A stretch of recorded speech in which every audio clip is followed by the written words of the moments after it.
had not previously reported mpox, and the potential for further spread within Africa and beyond is very worrying. In addition to other outbreaks of other clades of mpox in other parts of Africa, it's clear that a coordinated international response is essential to stop these outbreaks and save lives. আসসালামু আলাইকুম, কেমন আছেন সবাই? সারা বিশ্বে বর্তমানে একটি নতুন আতঙ্কের নাম হচ্ছে এমপক্স বা মানকি পক্স। এটি সারা বিশ্বে ব্যাপকভাবে ছড়িয়ে পড়ার সম্ভাবনা তৈরি করেছে। যদিও বর্তমানে আফ্রিকার বিভিন্ন দেশ, বিশেষ করে কঙ্গো এবং উগান্ডা, রাওয়ান্ডা এবং বুরুন্ডি, এই কয়েকটি দেশে ব্যাপক মাত্রায় ছড়িয়ে পড়েছে এমপক্স বা মানকি পক্স। WHO বা ওয়ার্ল্ড হেলথ অর্গানাইজেশন সারা বিশ্বব্যাপী একটি জরুরি অবস্থা জারি করেছে এই মানকি পক্সের ব্যাপারে, এবং সারা বিশ্বব্যাপী মানুষকে সচেতন হওয়ার আহ্বান জানিয়েছে। মানকি পক্সের দুটি ভেরিয়েন্ট রয়েছে, একটি হচ্ছে ক্লেড 1 এবং দ্বিতীয়টি হচ্ছে ক্লেড 2। ক্লেড 2 তুলনামূলকভাবে ক্লেড 1-এর থেকে কম ক্ষতিকর এবং কম হুমকি স্বরূপ, আর যেটি রিসেন্টলি আবিষ্কৃত হয়েছে। কিন্তু বর্তমানে যে ভেরিয়েন্টটি ছড়িয়ে পড়ছে সেটি হচ্ছে ক্লেড 1-এর একটি সেকেন্ড ভার্সন, যেটার নামকরণ করা হয়েছে ক্লেড 1B নামে, যেটি তুলনামূলকভাবে অনেক বেশি ক্ষতিকর এবং অনেক বেশি হুমকি স্বরূপ। আর সবচেয়ে বড় ব্যাপারটি সেটি হচ্ছে এটার ছড়িয়ে পড়ার মাত্রা অনেক বেশি।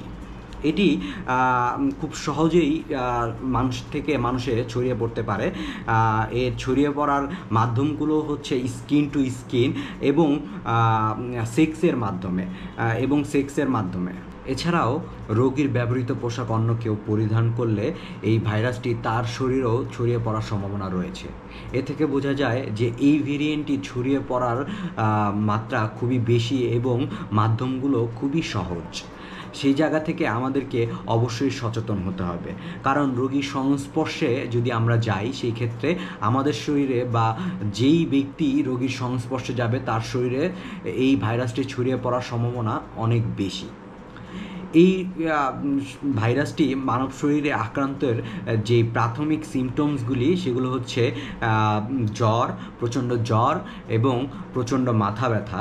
এছাড়াও শরীরের বিভিন্ন জায়গায় র্যাশ, শরীরের বিভিন্ন পেশি ব্যথা, এগুলো হলো রোগের প্রাথমিক উপসর্গ। কিন্তু প্রাথমিক এই উপসর্গগুলোই নিশ্চিত করে না যে রোগী এমপক্স ভাইরাস দ্বারা আক্রান্ত হয়েছে, কারণ এই যে উপসর্গগুলো সাধারণ ফ্লুজনিত রোগের উপসর্গও হতে পারে। কিন্তু যদি রোগী এমপক্স ভাইরাস দ্বারা আক্রান্ত হয়, সেই ক্ষেত্রে এই যে শরীরের যে বিভিন্ন জায়গায় র্যাশের জায়গা থেকে গোটা হতে শুরু করবে এবং গোটার ভিতরে বিভিন্ন পুঁজ ধরনের তরল পদার্থ জমা হবে, যা হয়তো আপনাকে কনফার্ম করবে যে আপনি এই এমপক্স ভাইরাস দ্বারা আক্রান্ত হয়েছেন।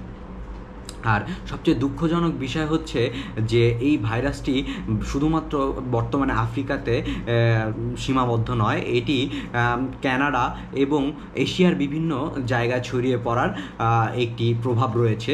গত 2 দিন আগে নিশ্চিত হয়ে গেছে এশিয়ার প্রথম দেশ হিসেবে পাকিস্তানে এমপক্সের আক্রান্ত একজন রোগী পাওয়া গেছে।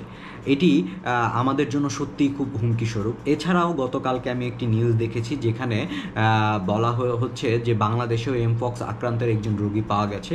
তবে হ্যাঁ, এটা মেইন স্ট্রিম মিডিয়া থেকে কোনো নিউজ হয়নি, যে কারণে আমি আমার জায়গা থেকে নিশ্চিত করে বলতে পারছি না। তবে এটি ছড়িয়ে পড়ার সম্ভাবনা রয়েছে খুবই প্রকট, কারণ এশিয়ার ভিতরে যেহেতু পাকিস্তানে একটি রোগী পাওয়া গেছে এবং এই ভাইরাসের ছড়িয়ে পড়ার মাত্রা অনেক বেশি, সেই জায়গা থেকে চিন্তা করলে বাংলাদেশে এইটি ছড়িয়ে পড়ার সম্ভাবনা রয়েছে।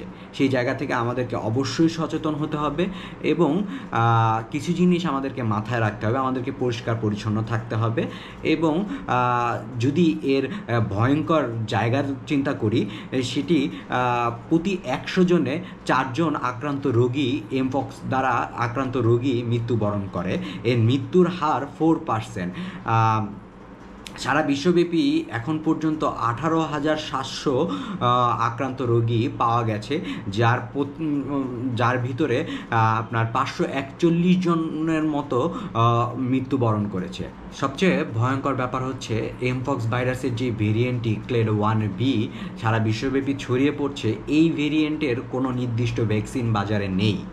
আর পূর্ব ভেরিয়েন্টের যেই ভ্যাকসিনগুলো বাজারে রয়েছে সেগুলো সাময়িকভাবে রোগীর প্রশান্তির জন্য কাজ করতে পারে, কিন্তু এই রোগকে সম্পূর্ণ নির্মূলের জন্য এটি কোনোভাবেই সাহায্য করবে না।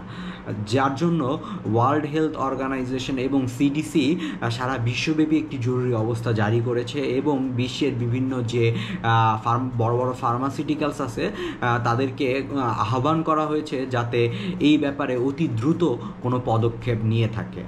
সো আমাদের দেশে এই ভেরিয়েন্টটি ছড়িয়ে পড়ার একটি সম্ভাবনা রয়েছে, সেই জায়গা থেকে অবশ্যই আমাদেরকে সচেতন হতে হবে।